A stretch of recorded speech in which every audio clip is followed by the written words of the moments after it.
Senhores telespectadores, convido-os hoje a visitar comigo este convento do Beato em Lisboa. Como veem, é um claustro magnífico. Isto ficou concluído no ano de 1622. Bom, e chama-se-lhe do Beato. Beato porquê? É que isto era uma capelinha pequenina, uma coisa de nada, mas um Frei António da Conceição, que era um homem muito inteligente, um homem de grande prestígio e de palavra arrebatadora, um homem que toda a Lisboa considerava santo, andou por aí a pedir esmolas e com o dinheiro que reuniu conseguiu transformar o seu pequeno ermitério num convento magnífico. Veem aqui os mármores cor-de-rosa e branco, este claustro enorme. Bom, e esse Frei António da Conceição, quando morreu, a Igreja considerou-o beato. O beato, como sabem, beato é o posto antes de santo. O beato Frei António da Conceição. Lisboa admirava-o muito. Imaginem, quando ele morreu, esteve aqui e vinham peregrinações e cada um queria levar um bocadinho do hábito dele, roubavam um bocadinho, um fio, pois ele por 3 vezes ficou nu, foi preciso vesti-lo outra vez. É claro que isto era o claustro, estava junto da igreja e eu agora vou levar os senhores telespectadores até ao interior da igreja. Preparem-se e não se emocionem demais. Isto é como se estivéssemos no céu. Eu agora vou levá-los até às profundas dos infernos.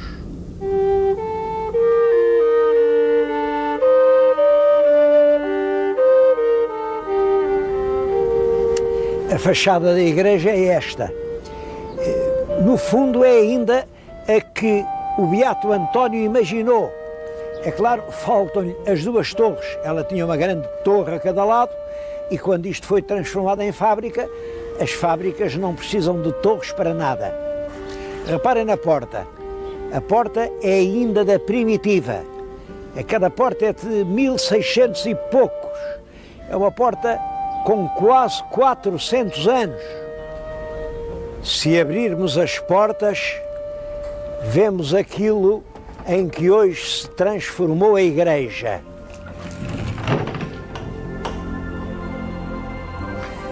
De igreja já não tem nada. Em 1834 ou 36, isto foi vendido a um industrial e o industrial fez aqui uma fábrica de malte. Portanto, os altares laterais, isto tinha 5 altares, muito grandes, foram transformados em silos de cerveja. Toda a altura do templo foi dividida em 3 pavimentos. Quem for lá acima, aqui ao piso intermédio, ainda vê os cimos dos altares. Um desses altares era este aqui. Este primeiro era São Bartolomeu, que nos livra do diabo.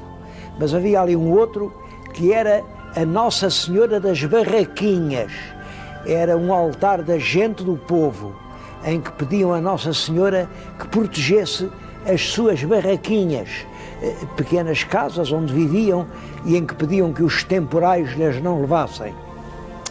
Como vêem, é o cadáver do que já foi uma fábrica, mas o mais dramático é o que nós iremos encontrar lá adiante, no que outrora foi o altar-mor.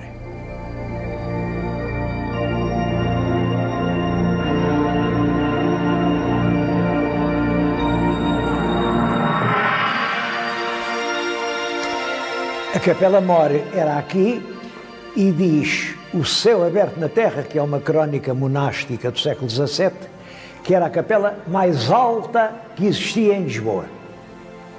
Ainda se vê as paredes de mármore branco e cor-de-rosa.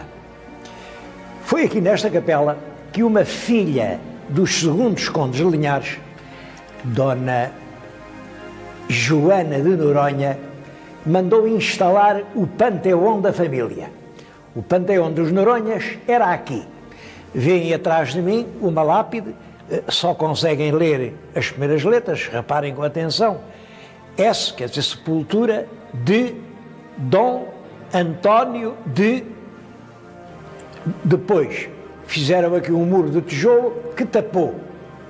Mas se formos ao lado de lá, do muro, vê-se que a lápide continua. Felizmente não destruíram a lápide. Embora em algum, não sei em que altura, alguém a violou e fizeram um buraco na lápide, talvez pensando que por detrás podia haver algum valor. Isto era um erro, porque estas pedras não são as sepulturas. Estas pedras dizem de quem eram os túmulos que estavam em cima delas. Em cima de cada pedra, no vão da parede, ficava um túmulo, diz que estavam apoiados em leões de mármore preto. Mas tudo isso, túmulos, leões, tudo desapareceu. Ficaram as pedras.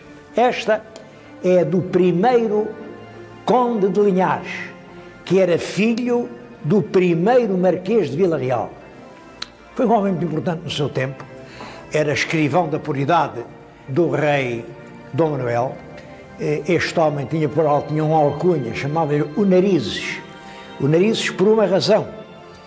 Em África, no norte da África, ele era valente e foi à caça do leão. Mas um leão saltou-lhe em cima e com a garra desfez-lhe a cara. Ele ficou com uma cara realmente disforme. Era por isso que ele chamava o Narizes. Tem um papel importante na vida portuguesa, por exemplo, ele, o comandante da expedição militar de 1415, Mamora, Norte de África, uma expedição que terminou desgraçadamente, morreram lá muitos portugueses e não se conseguiu fazer nada. A toda a volta, a Dona Joana de Noronha mandou pôr os túmulos dos seus antepassados. E isto tem diretamente que ver com a vida de Camões. Vou-lhes mostrar agora a lápide sepulcral da mulher que encheu de ternura e de saudade os versos de Camões. O túmulo que se encontrava naquela parte que hoje está entaipada por azulejos foi feito para o segundo conde de Linhares, está aqui, Dom Francisco de Noronha, e para a mulher dele. Ele foi casado com Dona Violante de Andrade, filha de Fernando Álvares de Andrade. Ainda há dias vimos a placa funerária deste Fernando Álvares de Andrade no Museu do Carmo. Ora bem, foi casado com a Violante Álvares, que também aqui jaz. Ora, isto tem uma história estranha. Não é verdade que aqui tenham estado os restos mortais dos dois esposos. Ele morreu muito antes do túmulo estar feito e guardaram-lhe os despojos na Igreja da Graça. Passados uns anos, foram tirá-los para os meter num sarcófago pequeno, mas viram que o corpo não tinha sido corrompido pelo tempo, estava inteiriço, e tentaram metê-lo à força na caixa onde deviam pôr as cinzas, e lá ficou muitos anos. Até que finalmente isto ficou feito, e então resolveram fazer a trasladação para aqui. Abriram a caixa e viram com grande espanto que o corpo continuava incorrupto e, mais do que isso, não estava rígido. Tudo isto foi escrito, existe a ata escrita, eles consideraram isso um grande milagre e viram que não cabia naquele pequeno túmulo que lhe tinham destinado e entenderam que ele não queria ir para este túmulo. Entenderam isso, não sei porquê. E enterraram-no para ali, debaixo do altar-mor, e nunca fez companhia à mulher. Portanto, quem aqui esteve sepultada foi realmente a ama de Camões, Dona Violante de Andrade, filha de Fernando Álvares de Andrade. O facto de os frades o não quererem enterrar juntamente com a mulher foi nessa altura muito comentado eles não se tinham dado bem em vida e dizia-se que também não se queriam juntar na morte. E isso tem a ver com outra coisa que lhes vou mostrar.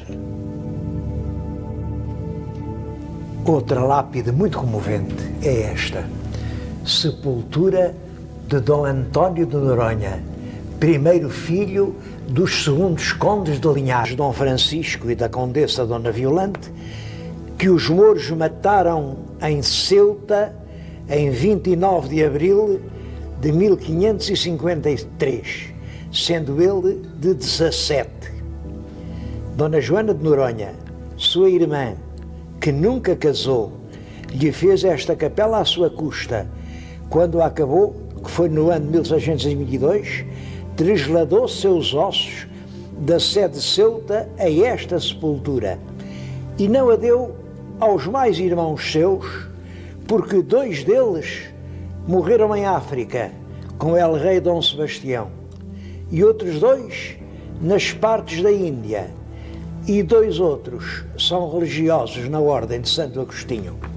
Isto é, portanto, uma lápide em memória do grande amigo de Camões, Dom António.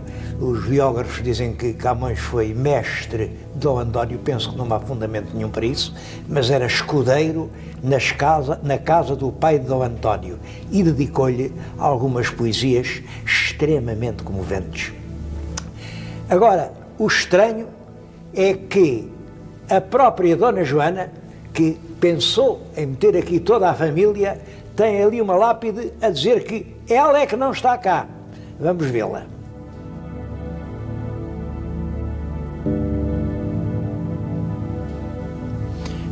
Dona Joana, a construtora do panteão todo, tinha reservado aqui lugar para ela. Vê-se lá em cima, recoberto de tijolos, o vão onde deveria ficar o túmulo. Bom, mas arrependeu-se e mandou, em vez do túmulo, pôr aqui esta pedra que diz: não tomou Dona Joana sepultura para si nesta capela, por se enterrar dentro no mosteiro da Anunciada, a que sempre teve muita devoção e afeição, e onde tem 4 irmãs freiras. Acabou-se esta capela no ano de 1622. Isto é, a própria construtora do panteão, depois de ter trasladado para aqui os restos do avô, dos pais, dos irmãos, ela não quis ficar aqui e ficou na Anunciada.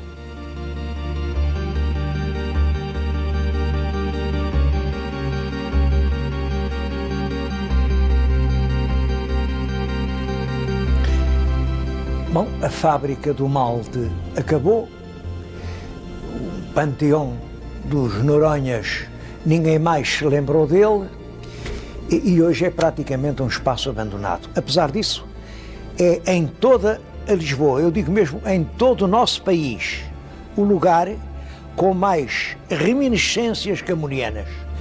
Está ali representada praticamente aquilo que era a família de Camões, porque ele não teve outra família. Lá está o Dom Francisco de Noronha, de quem ele era escudeiro. Lá está a Violante, que ele cantou nos seus sonetos. Lá está a Joana, que lhe mandou pintar o retrato. Lá está o senhor Dom António, o tal garoto que morreu em Ceuta e que o comoveu tanto que ele, num poema, pede que alguém, alguma vez, vá àquele lugar onde ele morreu e deixe lá escrito, num penedo, numa árvore, em qualquer parte, uma pedra que diga assim: memória sou, que grito e dou testemunho em toda a parte do mais formoso espírito que roubaram do mundo amor e Marte. Roubaram amor e Marte por uma razão. Marte é a guerra e ele realmente morreu na guerra. Amor, porque ele foi lá posto em Ceuta aos 17 anos por causa do namorico que tinha aqui em Lisboa e que o pai, aquele Dom Francisco, de quem há pouco lhes falei, não quis que o rapaz tivesse aquele namorico. E chegou a dizer, preferia vê-lo morto a vê-lo casado com essa mulher. e um servidor lá de casa, o Francisco de Moraes, também escritor, deu-lhe esta resposta: se Vossa Senhoria eu quero ver morto, é simples, olhe, mande-o para Ceuta. O pai mandou-o para Ceuta e, passados poucos dias, ele caiu numa cidade, ele e muitos cavaleiros portugueses, e foi morto e degolado.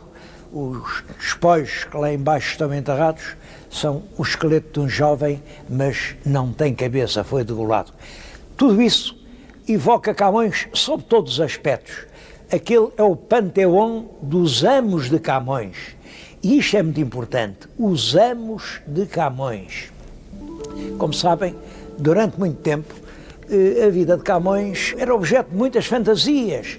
Chegou a haver quem dissesse que ele esteve apaixonado por uma princesa, é a tese da infanta Dona Maria, porque ele era muito fidalgo, e, portanto, como ele diz sempre que a senhora está num plano muito superior ao dele, mais superior que a grande fidalgo, só sendo da Casa Real. E assim nasce a tese da infanta. Simplesmente não era fidalgo. Era um escudeiro, o pai dele era transmontano, ali da região de Chaves, e ele serviu aqui, primeiro, como escudeiro, na casa daqueles condes de Linhares. Sabem que o Camões, a certa altura, quis que nós conhecêssemos a sua própria vida. E então escreveu um grande e belo poema, um dos mais emocionantes poemas que até hoje se escreveram em Portugal, que é a famosa Canção Décima. Também chamam a Canção Autobiográfica. É um poema muito angustiado, é aquele que começa: vinde cá, meu tão certo secretário dos queixumes que sempre ando fazendo, papel com quem a pena desafogo. É uma altura em que ele já tem como único confidente, como único amigo que lhe ouve as queixas, o papel em que escreve. E depois diz: eu vou contar aqui a minha vida, isto vai ser, enfim, alguma consolação. E termina: triste de quem com tão pouco está contente. Depois começa a contar a vida, mas começa de uma forma que de facto induz em erro. Começa por dizer: foi minha ama uma fera que o destino não quis que tivesse esse nome para mim, uma mulher, nem haveria. Bom, é claro, todos os biógrafos, então ama foi uma fera, ora ama é a senhora que dá de mamar, que aleita, que cria uma criança, ama é quem cria a criança. Como é que pode ter sido uma fera? E houve muitas hipóteses, desde o século XVII, que se andou à volta disto. O que ninguém se tinha lembrado é disto, é que ama não quer dizer necessariamente a mulher que dá o leite. Ama é o feminino de amo. Ama é a esposa do amo para quem o poeta trabalhava.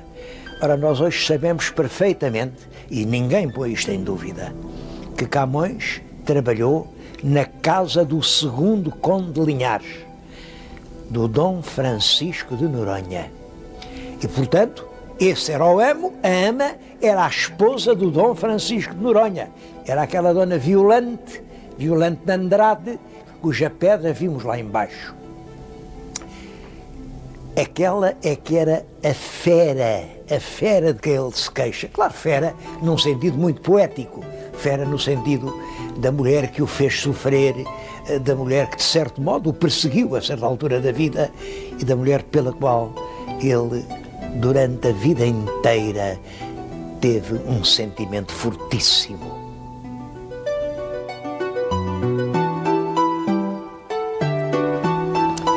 E esta ideia é tão simples. Ama não é a mulher que dá de mamar. Ama é a senhora a quem se serve.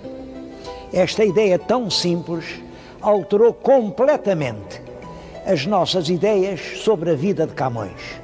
Hoje sabemos quem era a ama. Era a Violante, que está lá embaixo enterrada. Hoje conhecemos todos os passos da vida da Violante. E hoje a lírica de Camões é perfeitamente clara.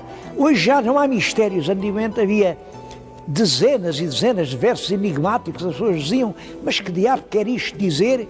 Hoje tudo é simples como água e conhecemos a vida de Camões. É claro que é uma vida desgraçada, porque ele amou a ama, sabemos onde, em frente de Coimbra, em São Martinho do Bispo. Há uma canção espantosa, que é uma das mais belas canções de amor jamais feitas no mundo, a canção quarta, em que ele descreve a sua primeira experiência de amor. Parece que todo o mundo bailava à sua volta. Ele é que era vivo, mas quem estava vivo eram as montanhas, eram os troncos das árvores, eram os bandos das aves, e as pétalas brancas caíam sobre os seus corpos nus. É uma coisa impressionante. Bom, simplesmente, é claro, o marido da Violante, que entretanto se tinha deixado nomear embaixador em Paris, voltou da embaixada, soube disso, não gostou, mandou o rapaz embora e ele foi parar a Ceuta. São os anos de Ceuta, também há poemas emocionantes, e quando volta de Ceuta, claro, o Dom Francisco de Noronha já não quer aquele moço atrevido ao seu serviço. Bom, ele anda por aí, numa boémia um pouco, enfim, e é nessa altura que ele tem o projeto de casar com a filha da Violante, com a filha, a Joana.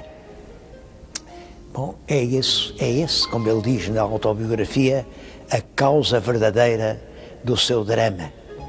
Ele diz que casou a furto, mas casou. A verdade é que a família não acreditou. Ele foi preso, foi torturado, porque o processo penal do tempo era assim mesmo. Esticaram, ele ficou aleijado, ele andava de muletas. Bom, e depois foi parar à Índia, andou por lá 17 anos. É durante esse tempo que ele escreve os Lusíadas. E quando volta, publica os Lusíadas em 1572, e depois já não durou muito tempo. Ele parece que morreu em 1580, mas a poesia do último período é já uma poesia de poeta célebre, uma poesia de consagrado. É talvez a pior parte da poesia de Camões.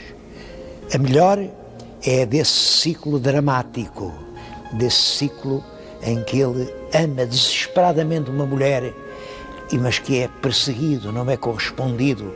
Depois é o ciclo elegíaco, escrito no Oriente, nas partes da Índia, nos longínquos penedos de Macau. Tudo isso é a parte genial dos versos de Camões. E é claro que, sem se perceber a vida, não se percebem os versos. Quando se ensina, quando se quer que os nossos estudantes gostem de Camões, é preciso explicar. Os versos estão aqui, é preciso explicar-lhes o que é que isto quer dizer.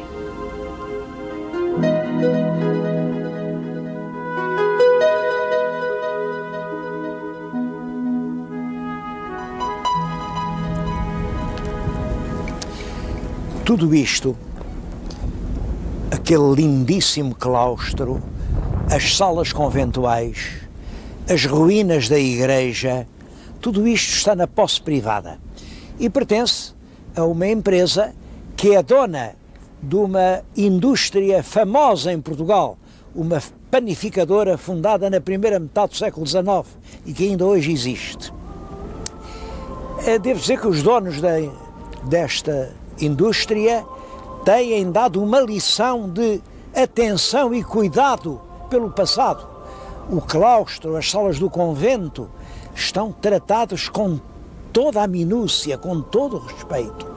Bom, já o mesmo não posso dizer da igreja e do Panteão dos Noronhas, porque aí há realmente um problema difícil. Há ali dois monumentos. Um é um forno de malte dos fins do século XIX e, portanto, uma peça muito importante da nossa arqueologia industrial. À volta, o Panteão dos Noronhas, que é o mais notável monumento epigráfico que existe no nosso país e a mais completa evocação das circunstâncias que rodearam o maior poeta português de todos os tempos. O lugar, portanto, ideal para fazer um museu para Camões. O que é que se irá escolher? O forno de Malte? As lembranças de Camões? Bom, esse é um problema que os grandes arquitetos serão com certeza capazes de resolver.